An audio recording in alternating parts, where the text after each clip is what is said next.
He wasn't her grandpa. She knew it. The dog knew it. First, while the man smiled, holding a briefcase filled with sedatives, zip ties, and a cap that didn't belong to her, the retired canine growled and didn't stop. That single growl unraveled a global child trafficking ring hiding behind fake names, school pickups, and quiet neighborhoods. But no one saw it coming. Not until the dog stood between the girl and evil pretending to be family. If this moment gripped you, like and subscribe for more true stories, and tell us, where are you watching from? What part hit you hardest?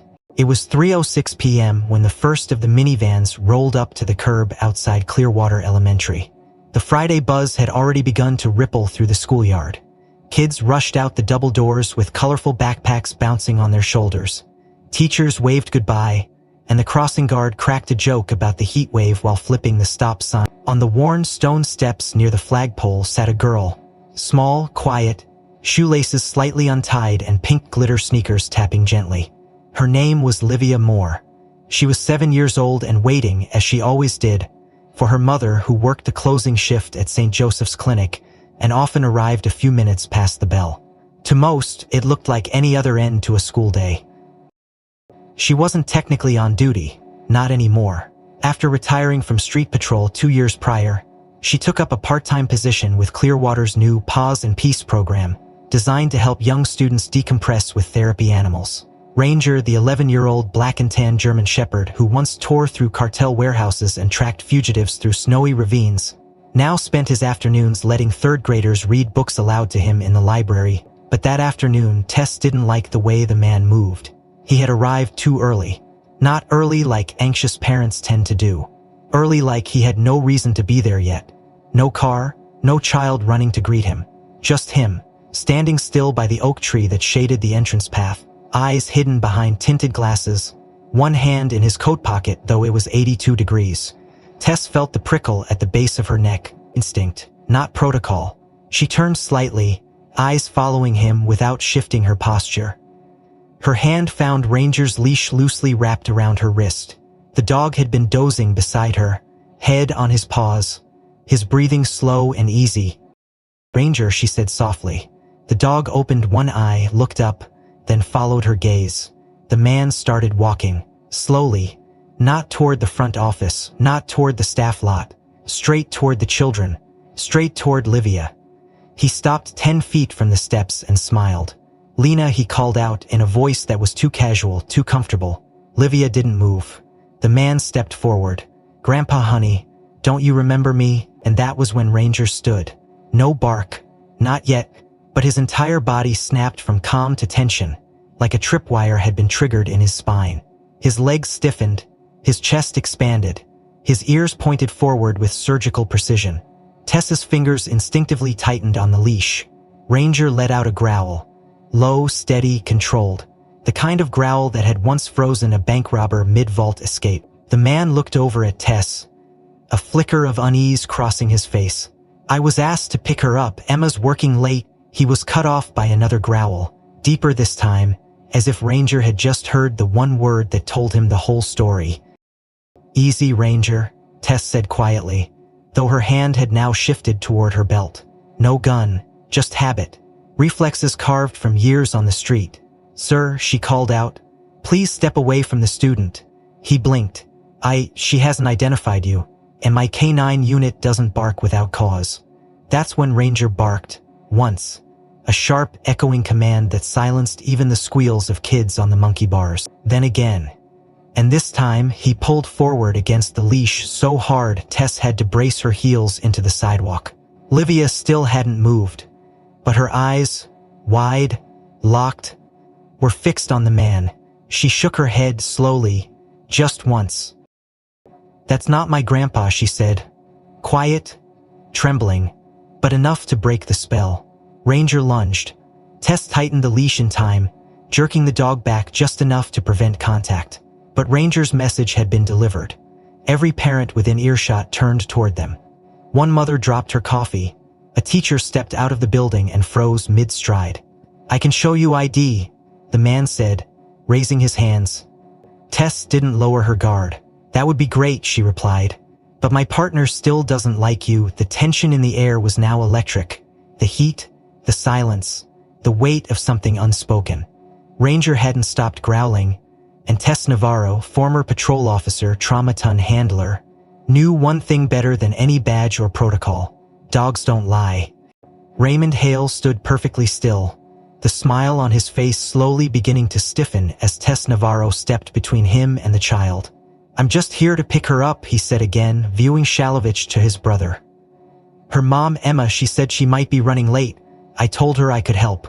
Tess didn't flinch. "Then you should know her name," she said. Raymond blinked.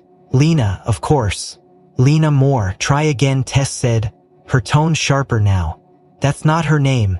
A silence fell, but not the heavy kind. This one was thin, buzzing, and brittle, like glass just before it breaks. Raymond's lips twitched as if correcting himself. "Livia, yes. Sorry, Her dad used to call her Lena when she was a toddler." "Her dad died 3 years ago," Tess said flatly, her eyes locking with his. "And no one at this school has ever seen you. So who exactly are you?" Ranger hadn't moved from his place, still positioned squarely between Livia and the man. But now his posture had changed. No longer merely growling, he was anchored, tense, tail straight, ears high, every breath slow and controlled. Livia hadn't stepped back. Instead, she reached one hand forward, gently resting it on Ranger's back, her fingers curling into the thick black and tan fur like someone grabbing onto a lifeline. "He's not my grandpa," she whispered, voice small but clear. Tess heard her. So did Ranger. But what chilled Tess more was what came next. "Your grandpa doesn't smell like him," Livia said. "My grandpa smells like cinnamon and soap. This man smells like metal, like old rust." Ranger's head turned slightly, as if acknowledging the girl's words with more weight than anyone else present could possibly understand. Tess took a step forward. "Mr. Hale," she said, her voice edged with something no longer polite, "you need to take your hands out of your pockets." Slowly. Raymond glanced down, then raised his hands in mock compliance, palms open. "Look, I get it," he said, his voice now thick with exasperation. "You're being cautious, that's fine. But she's clearly confused. I've been living overseas for a while, so it's understandable she wouldn't recognize me at first glance. Kids forget. But Emma told me." "Emma doesn't send anyone," Tess cut in. "And I'm the one who monitors dismissal logs. No notes, no calls, no alerts." So again, step back from the child. Around them, the air had shifted. Teachers were emerging from the building. A couple of parents had stopped chatting by the bike racks and were now watching. Someone had pulled out a phone. Raymond looked up, eyes darting to the bystanders. His smile faltered, then returned with effort, thin and tight. "I don't appreciate being accused of something in front of strangers," he said, adjusting the lapel of his coat. "I can show you my ID. I can call Emma right now." "They won't be necessary," Tess replied, never looking away. "We've already called dispatch." Raymond flinched, not visibly, not enough for anyone else to see, but Tess caught it. Ranger shifted forward, almost imperceptibly. His nails tapped once against the sidewalk, a warning. Livia's hand never left his back. "He doesn't talk like Grandpa," she said quietly. "He doesn't even blink the same way. Grandpa always blinked twice when he was thinking. This man blinks like he's trying to remember what to say next." Tess felt it in her bones, that subtle, primal tremor that old cops never lose. The wrong cadence in a voice. The too smooth answer. The slight disconnect between story and reality. She took another half step forward. "Tell me, Mr. Hale," Tess said, folding her arms. "If she's your granddaughter, what's her favorite animal?" "Dogs," he said instantly. "Obviously wrong," Livia piped up. "It's otters." Raymond didn't respond. Ranger's growl dropped in tone, deeper, guttural, like thunder under gravel. Tess heard one of the teachers behind her quietly whisper to another, "Should we take the kids back inside?" Tess didn't answer. Her hand hovered an inch from her phone. But it was Ranger who moved first. He didn't lunge, he didn't bark. Instead, in one smooth, almost surgical motion, he stepped sideways and leaned into Livia's legs. Not to push her away, but to brace her. To wrap his frame around hers like a barricade made of instinct and protection. Tess narrowed her eyes. "What's in the bag?" she asked, pointing at the sleek black leather briefcase Raymond held in his left hand. "Just documents," he replied too quickly. "Legal stuff. Papers I brought for Emma." "Then set it down," Tess said, gently. "This is harassment," Raymond muttered. But he crouched slowly, lowering the bag to the sidewalk. Ranger immediately snapped his attention to it, nostrils flaring. Tess saw the shift, his pupils tightened, his body stiffened. He didn't bark, but his entire being focused on the briefcase like it was a loaded weapon. "Step away," Tess said again. Her voice was a blade now. "Hands behind your head. Are you kidding me?" Raymond looked around, hoping for sympathy. All he got were more phones lifted. "Do it," Tess snapped. He obeyed. 2 teachers had already dialed 911. Ranger didn't move. His growl continued, a steady rumble vibrating against Livia's shoes. Tess reached for her radio. "Navarro to Unit 4. We have a suspect. Immediate assistance needed at Gate 3. Suspected abduction attempt. Possible forged ID." The dispatcher confirmed within seconds. ETA 3 minutes. But 3 minutes felt like a lifetime when a man who wasn't blinking enough stood inches from a child who knew too much. Ranger exhaled, short and forceful like steam from a valve. Tess didn't dare lower her guard. Not with the briefcase still unopened. Not with Raymond still watching her like he was weighing a decision. Not with Livia gripping the dog's fur so tightly her knuckles had gone white. Somewhere behind them, a siren started winding through the neighborhood, slicing through the spring air like a promise. But it hadn't arrived yet, and Tess wasn't about to wait. The sirens grew louder, curling through the breeze like a countdown no one could see but everyone could feel. Raymond Hale stood still, his hands now loosely behind his head, mouth set in a line so tight it looked carved. Tess Navarro didn't blink. Her radio still crackled faintly at her waist, but she kept her eyes on him, her posture firm, grounded by years of street work and something even deeper, instinct sharpened over time and now screaming in silence. Livia stayed tucked behind Ranger, her fingers still buried in the dog's thick fur, silent but wide-eyed, watching the man who claimed to be her grandfather slowly lose his calm. A patrol cruiser swung into the school lot and stopped with a hiss. Officer Reese stepped out first, hand on the grip of his sidearm, followed closely by Officer Myers, already scanning the scene with a practiced eye. Tess raised a hand in greeting but didn't step back. "Guy says he's the girl's grandfather," she said as Reese approached. "But he called her the wrong name, brought no school notification, and Ranger hasn't stopped posturing since he walked in. Kid says he smells wrong. Doesn't recognize him. He have ID?" Reese asked. "He said he does." Tess looked back at Raymond. "Well?" Slowly, Raymond brought one hand around to his coat pocket and retrieved a slim leather wallet. He slid it open and pulled out a state-issued driver's license which he handed to Reese with forced calm. "Joseph Hale. I go by Raymond, middle name. You understand we're going to verify this," Reese said, already walking toward the cruiser. "Be my guest," Raymond muttered. Tess kept watching him. "You know, Raymond," she said casually, "you keep saying Emma sent you but no text, no call, no school note. And Livia here's not acting like a kid seeing family. You sure you want to keep doubling down?" "I understand trauma," Raymond replied. "Separation, grief. It changes memory, perception. You weren't there when her dad passed. Maybe she forgot. Maybe she's confused. Kids remember what matters," Tess said. "Especially smell. They never forget scent." Reese returned a moment later, holding the idea and frowning. "It's valid," he said slowly, pulled up a match to the number. "Picture's good. Registered in state. No flags." Tess's brow furrowed. "You kidding me?" "It checks out," Reese repeated, but hesitated. "The weird thing. When I ran his name through the DMV facial recognition for other matches, nothing. No alternate photos, no other government records, no voter no medical database pings. It's like he exists only on this card. Which means someone built that profile from scratch," Tess said, her tone hardening. "Deep fake identity." Reese nodded. "It's possible." Tess exhaled slowly. She looked over at Ranger. The dog hadn't moved, but now his growl had ceased. His head was lowered, ears twitching toward the briefcase. He wasn't focused on Raymond anymore. He was focused on the bag. And in that moment, Tess felt her breath catch.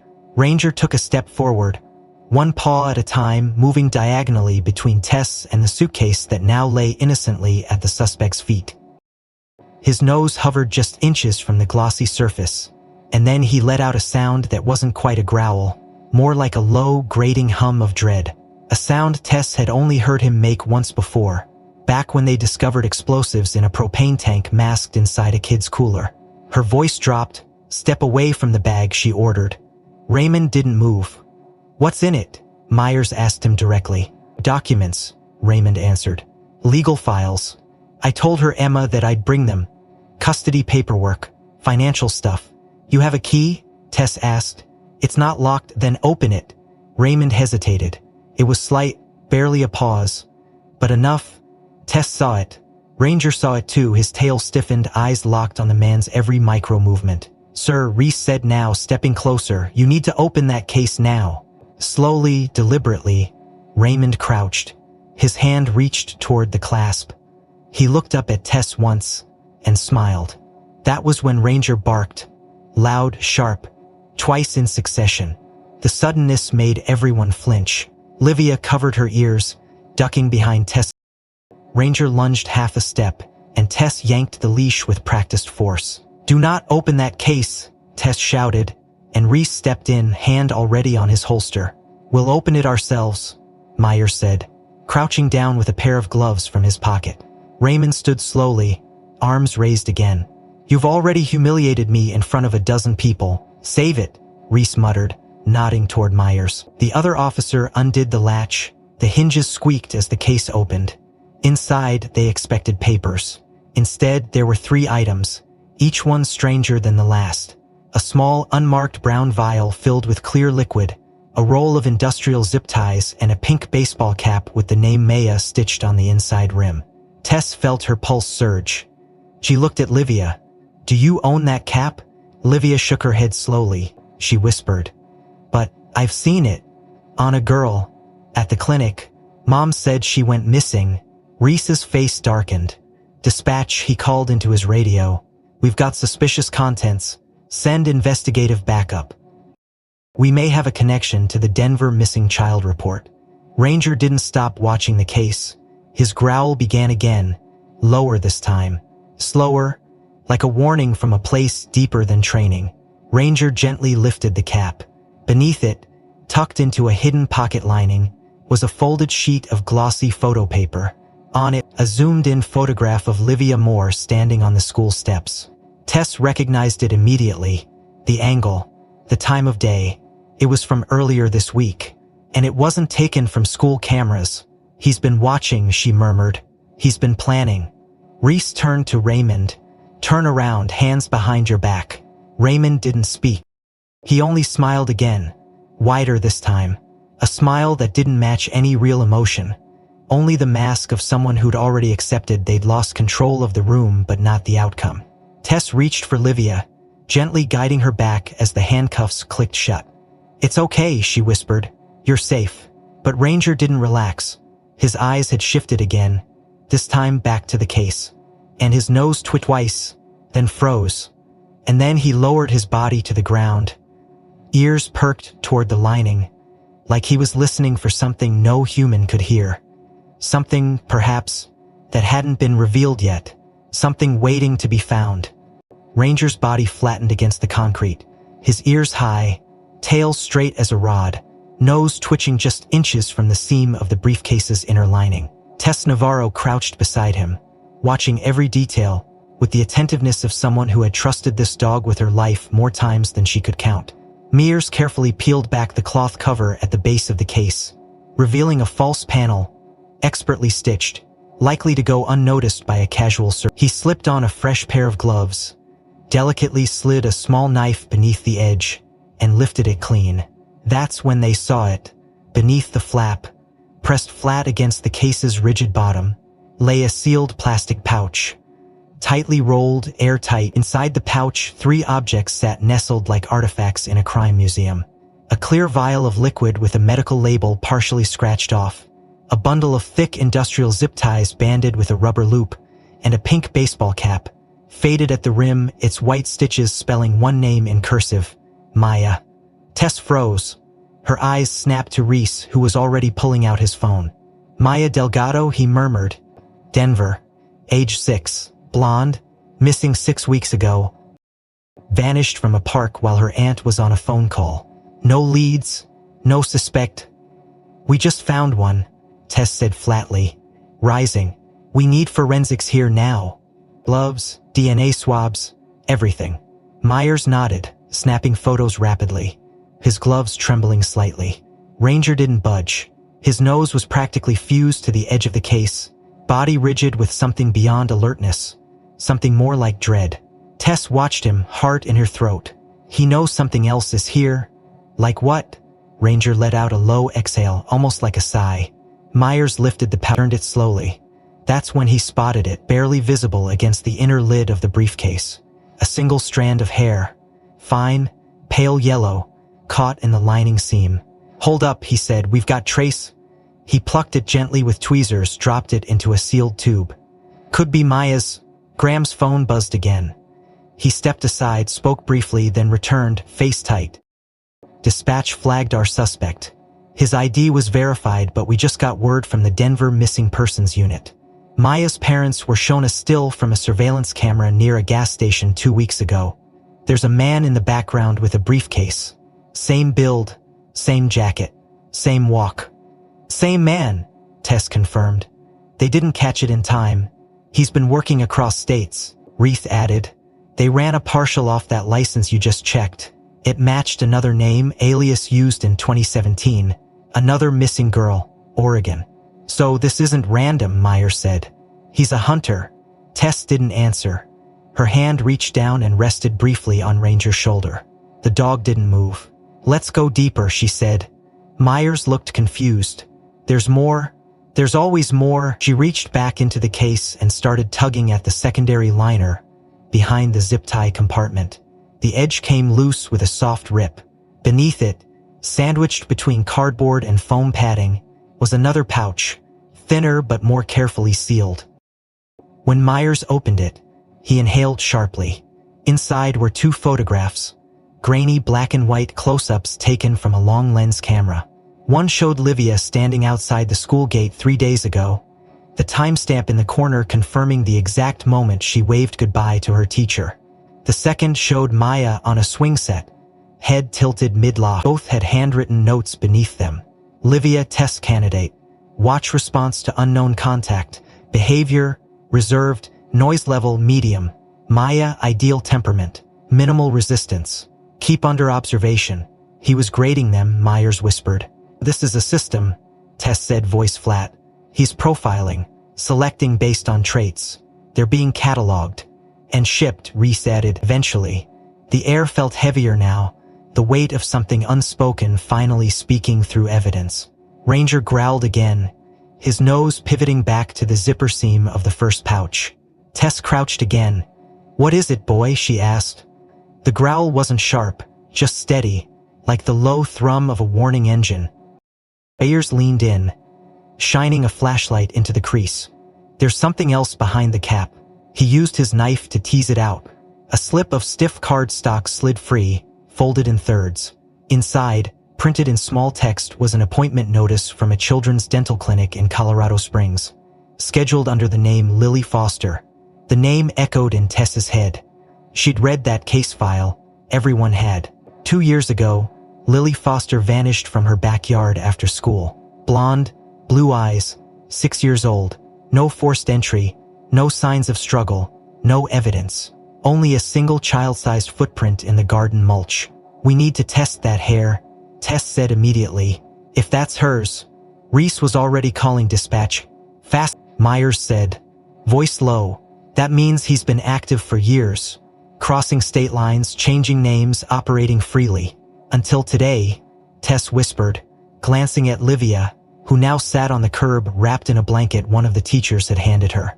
Ranger curled up tightly against her legs. She was holding his collar gently, her thumb tracing the engraved plate over and over again.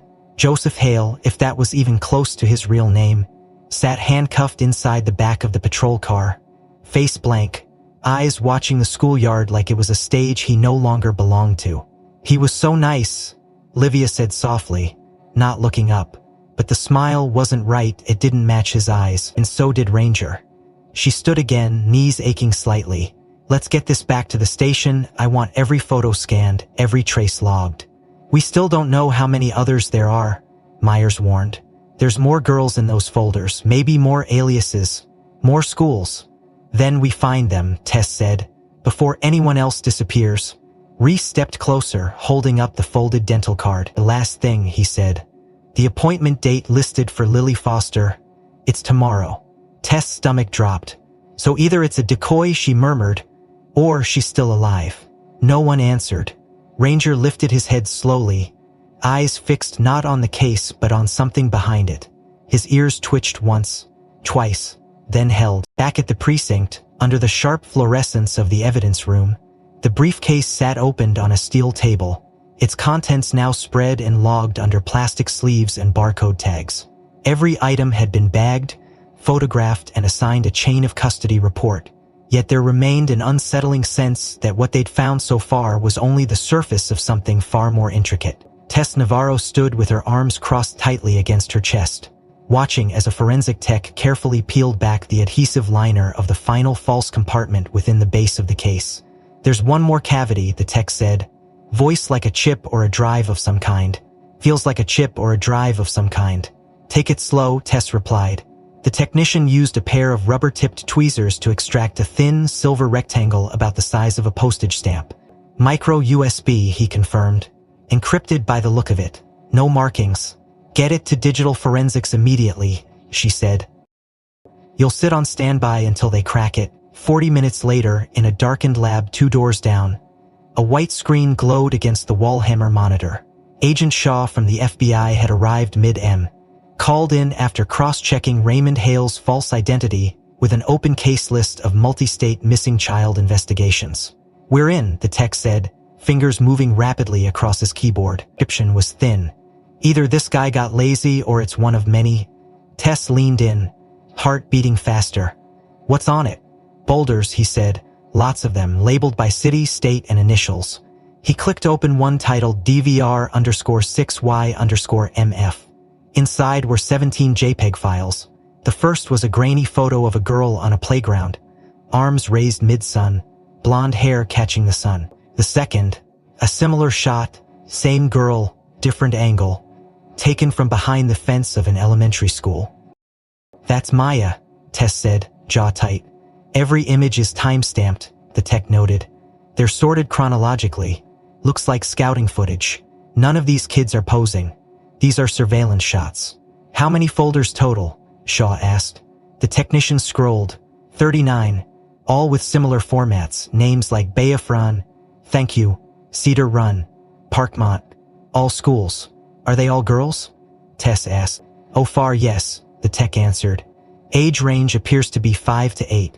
Most entries contain 2 to 4 photos, sometimes more. Each folder has a corresponding text file. Open one, Shaw instructed. The tech complied. A document titled Notes_Bayfront_LM appeared. Tessa's breath hitched. Bayfront. That was Livia's school. The first line of the file read, Candidate, age 7, observed 3x over 10-day interval. Status, delay, too noisy, reevaluate in 2 weeks. Shaw's face darkened. Too noisy? She muttered. Like she what? Talked back? Tess didn't respond. Her fists clenched at her sides. The file continued. Initial approach aborted. Hamler flagged by canine presence. Girl displays high awareness, inconsistent patterns, and unpredictable pickup schedule. Emotional profile. Reactive. Suggest reevaluation post-haze rotation. They were scoring them, the text said, disgust clear in his voice. Like stocks or inventory. These aren't just notes, Shaw said. This is a catalog. A sales system. The next folder opened revealed the same. Photos of another child, different school, similar format, name coded, observations listed, personality traits assigned as if writing a product description. Candidate JT, blonde, age 6, parent usually distracted, pickup consistent. Low vocalization, interaction score ideal, approval pending external clearance. What the hell is external clearance? Tess asked. Does that mean someone has to approve before a grab? Shaw nodded slowly. Or it's tied to another buyer, another player. So this isn't just one guy, Tess said. It's a chain, an operation. You said, he said, and we just uncovered their database. The technician jumped to another directory labeled Denver_candidates. Dozens of images appeared, some marked with red X's, others with yellow checkmarks. The red ones, Shaw asked. Failed attempts, the tech said. Each has a reason logged, like this one, too public, parent reappeared. Environmental noise. He clicked into another, sibling.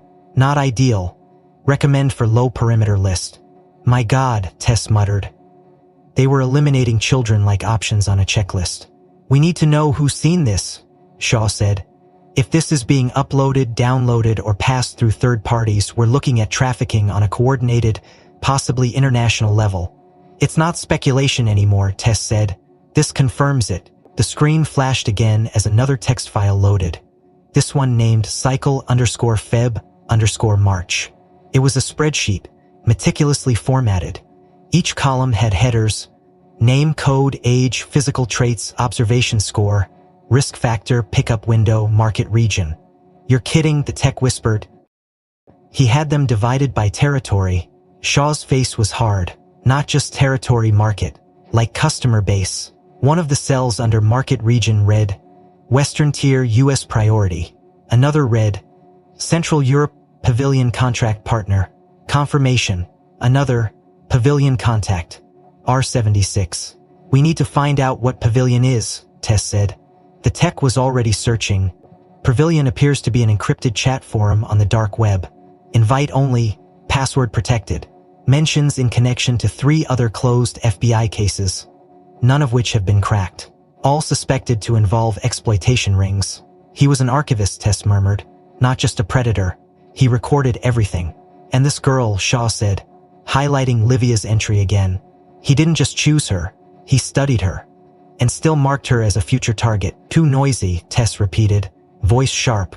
She talked, she screamed. That's what saved her. Ranger, lying beneath the table, lifted his head, ears flicking. The technician looked up from the screen. Wait, he said. Here's one more item. An outgoing message queue. 5 files, unsent but prepped. Each is a packet image, profile notes, drop coordinates. They were ready to move. And they were stopped just in time, Shaw said. No, Tess corrected. We stopped one man, we haven't stopped the system. The technician turned, eyes wide. There's a backup copy, where? Shaw asked. It's not on this drive. He clicked a few more times. Here's a reference drive, B Unit 11B storage. Coordinates traced to a public storage facility 2 counties over. Registered under the name R. Hale. Cass straightened. Let's move. Already called it in, Shaw confirmed. Field unit is en route. ETA 15 minutes. The tech nodded, backing up the current files. You're going to want to see this folder too, he added. It's labeled Foreign Prospects. Tess's eyes narrowed. That girl on the dental card. Possibly not the only one. Ranger stood up suddenly, tail rising, head turning toward the door before anyone heard the footsteps coming. The sound of hurried boots against linoleum echoed outside the digital forensics room before the door swung open, revealing Detective Claire Monroe, shoulders squared, a laptop under one arm and eyes that hadn't blinked since 5 a.m. She didn't waste a second, dropping the laptop onto the table beside the tech who had just unearthed the pavilion folders, and plugging into the open port. I found something on the ID, she said, breath short. He's not from here. The laminate pattern, those little diagonal holograms running behind the name, that microgrid is proprietary. It only shows up on security cards printed by a specific rogue facility in Constanța, Romania. Tess raised an eyebrow, stepping closer. That's not just any counterfeit lab? Monroe nodded grimly. Exactly, that print facility was tied to Operation Cinderline. Remember, Tess did. Everyone in law enforcement did. Operation Cinderline had been one of the biggest child trafficking investigations in Eastern Europe. 2 years, 14 countries involved, and it still collapsed in trial due to lack of admissible evidence. Dozens of kids were never found. Interpol tracked their fake ID output, Monroe continued. It showed up twice, in France, once in Mexico. This is the first time it's hit U.S. soil, and now it's sitting in our evidence locker. Shaw stepped forward, voice low. So our guy's not freelancing. He's tied to a pipeline, an international one. There's more, Monroe said, pulling up a file on her laptop. She turned the screen toward Tess and Shaw. We ran facial forensics again, this time using age-adject metrics. It came back with a probable match to a man named Dr. Walter Raymond Hartley. That's not the alias on the ID, Tess noted. No, it's the one buried behind it, Monroe said. He's who he was before he vanished off the grid in 2018. Licensed pediatric psychology, PhD from Stanford, worked with trauma cases, especially children from foster systems and high-conflict homes. Shaw leaned in. Let me guess. No disciplinary actions on record? None that stuck, Monroe confirmed. 5 years ago, a mother filed a complaint in Arizona, claiming Hartley was crossing boundaries with her daughter during emotional reprocessing therapy.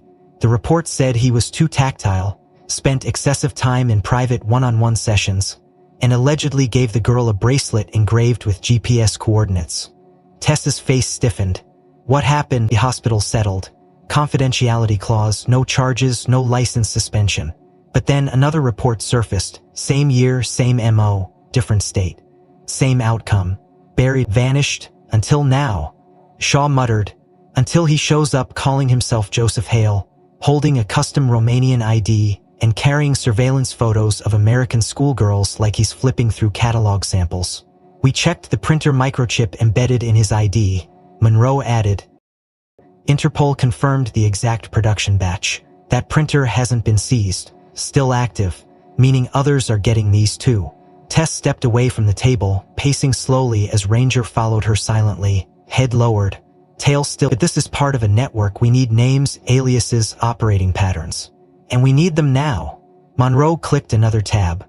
We're trying, but there's more bad news. We pulled metadata from the Pavilion files. Those weren't just stored. Some were transferred. 3 days before Hale was caught, at least 8 profiles were packaged and queued for external upload. Most likely sent via satellite VPN, totally untraceable, which means the rest of them are already in someone else's hands, Tess said bitterly. They know who was being targeted. And who wasn't working fast enough, Monroe added. Some profiles were marked with flags, failed, grab my gun and extraction. Others had notes like, handler compromised, reassign or eliminate. They don't just discard handlers, Shaw said. They erase them. Exactly, Monroe replied. So if Hale was slowing down, they might have been planning to cut him loose. Tess turned to the evidence table, eyes drifting over the pink cap labeled Maya, the zip ties, the vial of sedative, the dental appointment card for Lily. She leaned over and flipped the plastic sleeve containing the ID. What's our real-time lead on the print shop? Interpol is surveilling it, Monroe said. But the last time they got close, the whole staff relocated overnight. The place runs under half a dozen false fronts. Printing firm, data security vendor, even a fake charity. They're ghosts. Tess exhaled through her nose. And now one of their ghosts was about to snatch a girl who wasn't even supposed to be on his active list. Because she screamed, Shaw added. Because she was too noisy. That's what saved her. But what about the quiet ones? Monroe asked softly. The ones who don't know to scream? No one answered. The weight of that question hung like smoke in the room, dark and suffocating. Ranger let out a soft whine, barely audible, and Tess reached down to brush his ear with the back of her hand. We need to anticipate them, she said. They're planning moves 2 weeks ahead. We need to get 2 months ahead. Agreed, Shaw said. But we can't do it here. Not in a single precinct. So we go federal, Monroe asked.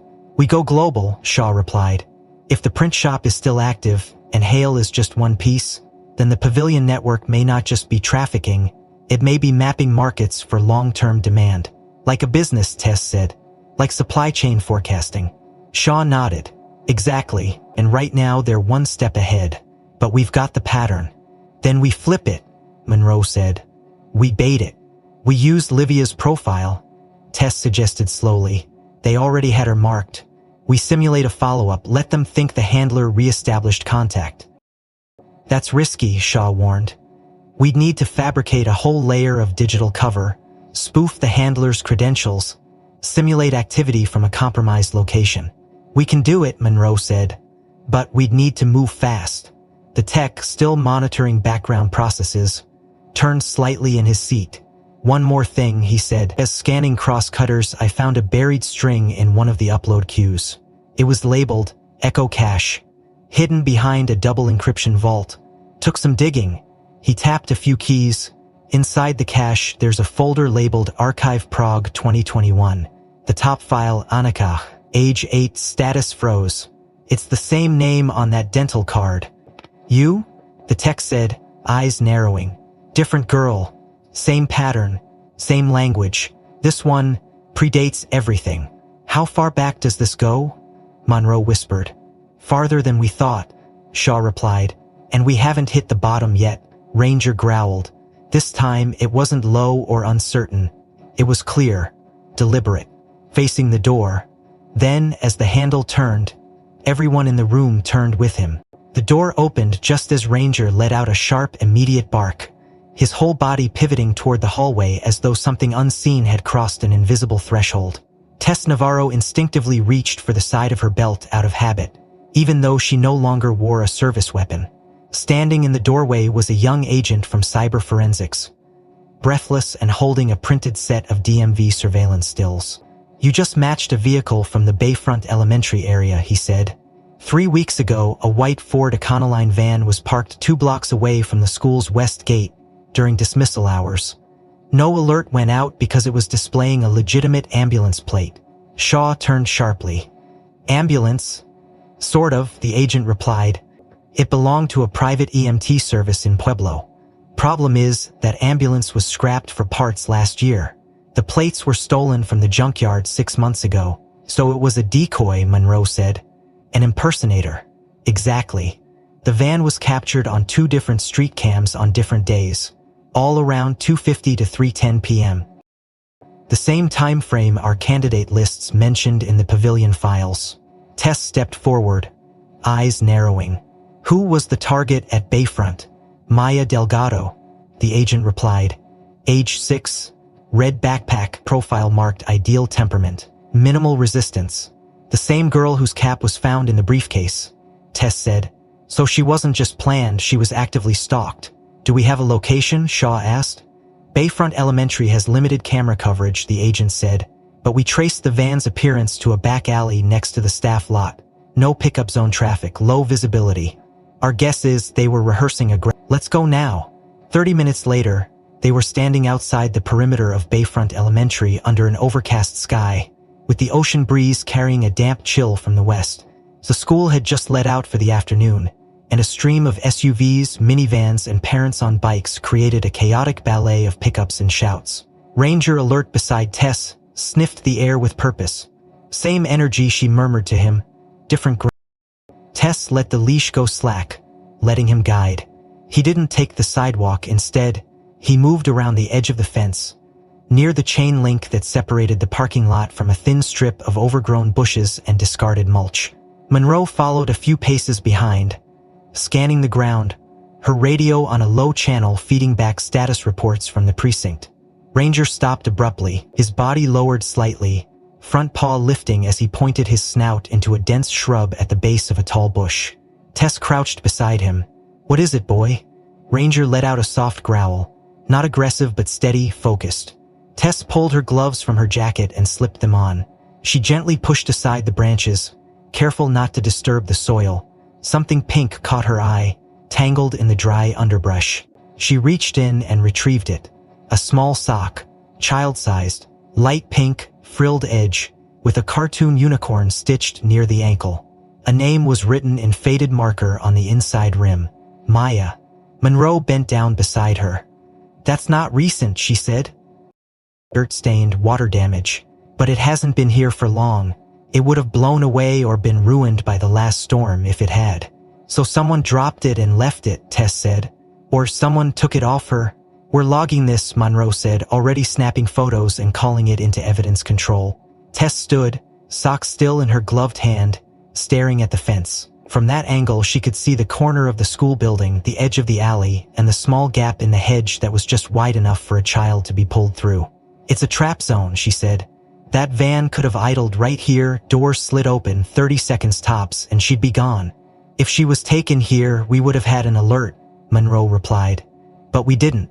Which means this was either a dry run or she fought back, or someone interrupted, Tess added. Like Ranger did with Livia. What about doorbell cams in the neighborhood? Monroe asked. We pulled a few, said an officer approaching from the side street.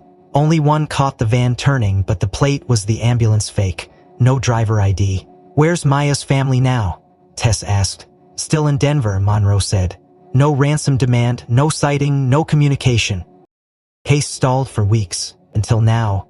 Tess stared at the sock in her palm. She left this behind for someone to find. If she's still out there, Monroe said. If? Ranger moved again, nose pressed to the base of the fence, paws scratching lightly at the soil. He's not done, Tess said. He's tracking something else. Monroe scanned the area again. What if this isn't the only school they scouted? It's same pickup windows. Same conditions. Low security. Distracted parents. Inconsistent adult presence. They were selecting not just children, Monroe added. They were selecting places. Bayfront was phase 1, Tess said. Next target is most likely Harborview. It's the closest match, smaller, fewer cameras, close to the water. And more vulnerable, Monroe concluded. We need a plan. Tess nodded, eyes still locked on Ranger, who was now circling the area with renewed tension. The dog paused, sniffed the air again, and then looked back at her with eyes that no longer just searched, they warned. The sky above Harborview Elementary had turned a pale metallic gray, mist rolling in steadily from the coastline as the final school bell echoed over the quiet campus. It was Thursday, 3:08 p.m., and the carpool lane moved like a sluggish river of minivans, bumpers kissed with rain, wipers ticking like metronomes. Tess Navarro sat in an unmarked SUV across the street, one hand on the gear shift, the other lightly resting on Ranger's shoulder. The dog had been unusually still since they arrived, eyes fixed on the rear parking lot, ears twitching with each shift in the wind. Monroe sat in the back seat, binoculars in hand, scanning the crowd from behind a tinted window. Nothing yet, she murmured. Just a dad in cargo shorts, a grandma with a cane, couple teens loitering near the bike rack. No van. Not yet, Tess replied. They're never early. They blend in during chaos. Ranger shifted beside her, his tail stiffening. Tess followed his line of sight past the main lot, across the side alley lined with overgrown hedges and chain-link fences, toward a pair of industrial dumpsters behind the cafeteria. There, standing just beyond the school's security camera range, was a man in a yellow poncho. He wasn't smoking, he wasn't talking, he wasn't moving, he was just watching. There, Tess said quietly. 2 o'clock, yellow poncho, not wet enough for rain gear, no bag, no badge, just standing there like he's supposed to be invisible. Monroe raised her camera. Let's move slow, Tess said, opening the driver's door and signaling to Ranger. The dog stepped out beside her like a shadow given form. Head low, pace deliberate. They crossed the street in silence, boots tapping faintly against damp asphalt, cutting across the sidewalk and toward the dumpsters, where the man remained perfectly still, eyes locked not on the teachers or staff, but on the gate where the youngest students were being released. Tess narrowed her eyes. 30 minutes standing in the rain without a phone or cigarette. No earbuds, no notebook, no movement, just watching. Excuse me, she called out as she approached. Sir, this is a restricted zone during dismissal. I'll need to see your ID. The man didn't answer. He turned slightly, enough to reveal a clean-shaven jaw and a calm, calculated expression. Waiting for someone, he said. Nephew? Then you should be in the pickup lane, Tess replied. And you're not listed on today's clearance sheet. Didn't know I needed clearance to stand on a sidewalk, he said with a faint smirk. That's when Ranger moved. Without a bark, without a warning, the dog sprang forward like a bullet, leash slipping from Tess's grasp in a calculated release. He crossed the distance in less than 2 seconds, launching into a full-force takedown that sent the man crashing into the wet gravel behind the dumpster, arms flailing, face smashing into the side of the bin with a dull clang. Get out of my way or I'll shoot again. Luke, the man shouted in protest, but Ranger had his jaws clamped onto the sleeve of the poncho, teeth never breaking skin but pressing hard enough to anchor him in place. Get him on his stomach, Monroe barked. Now. Okay. I didn't do anything. You stood there for half an hour watching kids, Tess snapped. Start talking. They rolled him over, pulled his arms back, snapped the cuffs on tight. Ranger finally released his grip but remained close, growling low with ears pinned. "What's your name?" Monroe demanded. "Calvin Royce Miller." "You carrying anything dangerous?" "No." Tess began patting him down, and within moments her fingers closed around a thin, folded sheet of laminated paper in his jacket pocket. She pulled it free and unfolded it, eyes scanning the contents. "What is it?" Monroe asked. Tess held it up, rain beginning to dot the surface. A list, 3 schools, 3 exact dismissal times, and 3 names handwritten. Neat, clear. The first, Livia Moore. The second, Maya Delgado. The third, Ana Lores. "He's not just watching," Tess said. "He's coordinating. This is a timetable. Suspect in custody. Possible link to ongoing trafficking investigation." "You don't understand," Calvin muttered, face pressed to the gravel. "I wasn't gonna hurt them, I just scout. That's it." "That's all it takes," Tess replied, standing. "Scouting is the first step in hunting." Ranger paced in a slow circle, still locked onto Calvin, as if weighing whether the danger had truly passed. "Where's your van?" Monroe asked. "I don't have one," Calvin replied too fast. "I was gonna get picked up." "By who?" Tess demanded. "Who else is working with you?" "I don't know their real names," he said. "We use code. My job is to watch, report. That's it." "How did you get those names?" Tess asked. "Did Hale give them to you?" "Hale's gone," Calvin muttered. "They told me that handler failed. I was reassigned. Bayfront was next. I was supposed to time dismissal. That's all?" "And if Maya was standing alone?" Tess asked. "What then?" Calvin didn't answer. Monroe opened his other pocket and pulled out a disposable burner phone. "It's locked," she said, "but the FBI can handle that." "There's more on me," Calvin added quickly. Eyes darted. "Back at my place, notebook, camera. I kept notes. I didn't send them, not yet." "Then you just saved yourself a longer sentence," Tess said. "But you're still going in." She glanced down at the list again. Maya's name sat under Livia's, circled twice. "He was going to try again," Tess said. "After the briefcase, after the sock. They didn't stop with Hale." Monroe stood beside her, scanning the rain-slicked camp. "This isn't the end of their schedule. It's just this week's version." Ranger let out one sharp bark, tail spiff, nose angled toward the alley beyond the dumpster. Something, or someone, had been there, watching back. In the sterile glow of Interrogation Room B at the Bayfront Police Substation, Calvin Royce Miller sat hunched in a metal chair, his yellow poncho stripped off and laid in a plastic evidence bin beside the door. His damp shirt clung to his back and his eyes darted across the table like trapped prey, only occasionally meeting the still, silent gaze of Special Agent Helen Shaw, who sat across from him with a manila folder unopened between her palms. The room smelt faintly of antiseptic and fear. "Let's save time," she said calmly, flipping open the folder. "You were caught loitering outside a school with a list of children, schools, and times. You said you scout. We believe you. Now tell us who's ranking these kids, and why Maya's name is circled."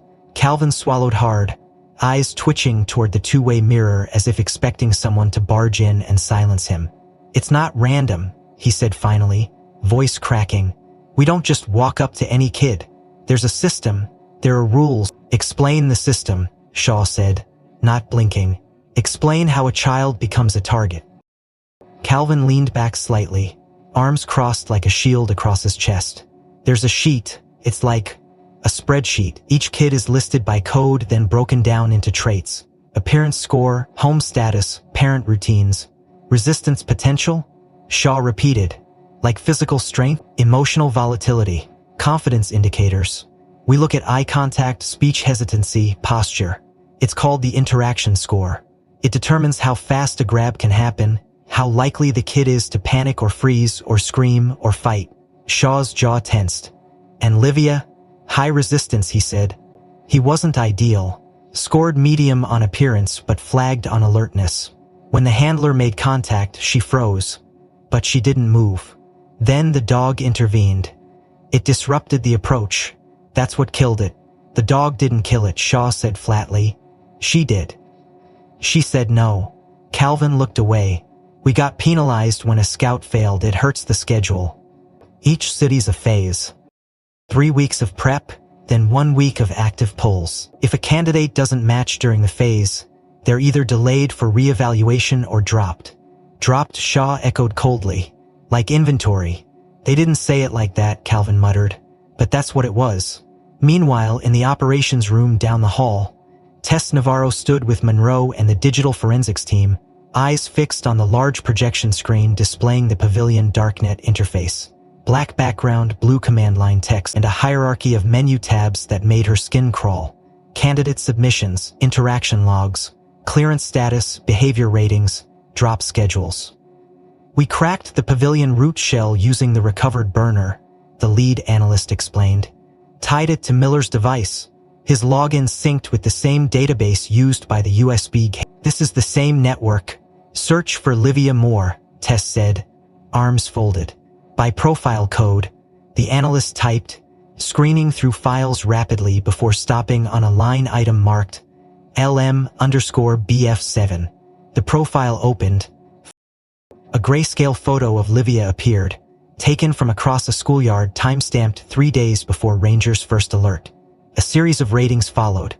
Appearance, 6.4, interaction score 7.9, resistance 8.5, environment risk 4.2. Below that, a comment field. Flagged as noisy, initial approach compromised, subject demonstrated resistance behavior inconsistent with profile. Handler was exposed, dog intervened, recommend removal from queue, and then, the final line, highlighted in red. Too loud. Alerted dogs skip. Tess stared at the words until her fists clenched. They downgraded her because she screamed, Monroe said. Because she noticed something was wrong. That's what saved her. Was that someone listened when she did? The analyst pulled up the thread's metadata. The file was archived 24 hours after the incident at Clearwater Elementary. That means the moment Hale was compromised, they locked his candidates and marked the list as unstable. So they moved on to Maya, Monroe said. Lower resistance, no dog. The analyst nodded, typing fast. All 3 names match with archived candidate files. They were Phase 2, Southwest Region. Evaluation complete, acquisition window active. They were ready to grab them, Monroe said. Not just watching, they were waiting for a green light. That's what Pavilion is, Tess murmured. A digital command center. Someone enters orders, others execute them. Shaw entered the room quietly, nodding at the analyst. Pull up alias R76, she said. It's the contact linked to multiple candidate approvals, including Livia and Maya. The analyst complied. A new screen appeared, user R76 listed as a coordinator tier. No name, no IP. Dozens of authorizations under the name. Each timestamp matched to Scout's uploads, candidate ratings, and scheduled transfers. This is the architect, Shaw said, the one giving orders. We need to go further, Tess said. There's a pattern here. Hale was Tier 1. Calvin was ground support. R76 is mid-tier command. Which means there's someone above R76 we haven't seen. Not yet, Shaw said. But we will. Calvin said something else. Something small, but it stuck with me. What was it? Tess asked. He said we were watching to see if she was skittish. That means they weren't just grading behavior. They were training themselves to respond to child psychology, using the system Hale used to teach. He never stopped being a therapist, Monroe said darkly. He just switched patients. And now, Tess said, stepping closer to the screen, they're treating children like product lines scored and sold on demand. Ranger let out a low rumble behind her. Monroe looked at him, then back at the screen, where another folder had just been decrypted, one marked only with the date of the upcoming Monday. Within it, a list of 5 new names, 5 new schools, 5 timestamps, one of which matched a location not even in the same state. They're expanding, the analyst said. They're getting bolder. Not bolder, Tess corrected, faster. Shaw's phone vibrated once. She answered, listened for a beat, then turned to the team. We just got a hit at the storage facility listed under Hale's alias. FBI found it. Was inside? Tess asked. Shaw paused. A phone, 5 unread messages. 1 bus schedule, 1 school circled bayfront. A picture of Maya in a red coat, standing alone. Another USB drive. Tess's voice dropped. Was it live? Encrypted, Shaw answered. But they're already breaking it. We'll know what it says in minutes. Ranger shifted at her feet. The air in the room felt different now, not heavy or sharp like something about to cut through the surface. The morning air over Washington, D.C. was unusually warm for early spring. The dome of the Capitol gleaming as a small crowd gathered under the shade of a white awning erected for the private recognition ceremony. Flags fluttered gently along the plaza, and photographers adjusted their lenses behind velvet ropes as local law enforcement, federal agents, and members of the press took their seats in the front row. On stage stood a podium bearing the seal of the Department of Justice, and just behind it, seated with perfect stillness, was a black and tan German shepherd with graying fur at the muzzle and eyes that seemed to hold the weight of stories no human could fully understand. Ranger didn't fidget. He didn't blink against the camera flashes. He simply sat, ears slightly back, tail still, wearing a freshly polished canine vest with the insignia of both Carter County and the FBI task force stitched along the collar. Tess Navarro stood to the side, arms at ease behind her back, the smallest smile tugging at the edge of her mouth. Her hair was tied back tighter than usual, but her posture was softer, as if something in her had finally given itself permission to rest. Congresswoman stepped to the mic, clearing her throat as the crowd silenced. "Today," she said, voice proud but warm, "we recognize not just an officer but a guardian. In the pursuit of justice, sometimes our most vital instincts come not from systems or protocol, but from presence, from protection, from the unspoken loyalty between a girl and a dog who refused to let her become a name in a file." The applause came slow at first, then built steadily as cameras clicked and cell phones lifted. But in the crowd, one figure didn't clap. She simply walked. Livia Moore, in a pale blue dress with a star-shaped clip in her hair, approached the stage slowly, clutching something folded in her hands. She said nothing as she climbed the steps. She looked not at the audience but only at Ranger. Tess stepped aside. Ranger lifted his head as Livia reached him, and she wrapped her arms gently around his neck. The crowd hushed. From her hands she unfolded a small laminated badge, hand-drawn in marker and crayon, edges wobbly but vibrant with color. It read, "Secret Superdog" in shaky all-caps letters, and beneath it, in smaller script, "He hears what we don't." She looped it gently around his neck. "Thank you for being loud," she whispered into his fur. "Even when I couldn't be." Ranger closed his eyes. A quiet moment passed, untouched by the crowd.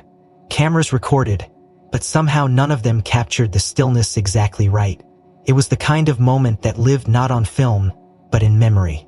Behind them, the world spun forward. 1 month earlier, across the ocean in Prague, a different moment had unfolded. One not dressed in applause or banners, but in shadows peeling back at last. Acting on a data trail unearthed from the second USB drive recovered at the Bayfront storage unit, a coordinated raid had been executed by Europol and the FBI, targeting an old monastery turned unregistered orphanage on the city's eastern edge. Inside, hidden behind a false library wall and a biometric lock keyed to a retired passport, agents found her. Anaka, age 8, brown curls, eyes like worn glass. She didn't scream when they entered. She didn't cry. She simply stared as if waiting to see if this was another test. The room was quiet, lined with shelves of children's books and hand-drawn pictures. None of them hers. Her name hadn't been called in 2 years. Her photo had only existed in one place, Pavilion's archive folder labeled Prague_option 1. One agent stepped forward, hand extended, voice gentle. "We're not here to hurt you." She nodded once, then stepped out into sunlight for the first time in over 700 days. Days later, at a rehabilitation center outside the city, a counselor handed her a package.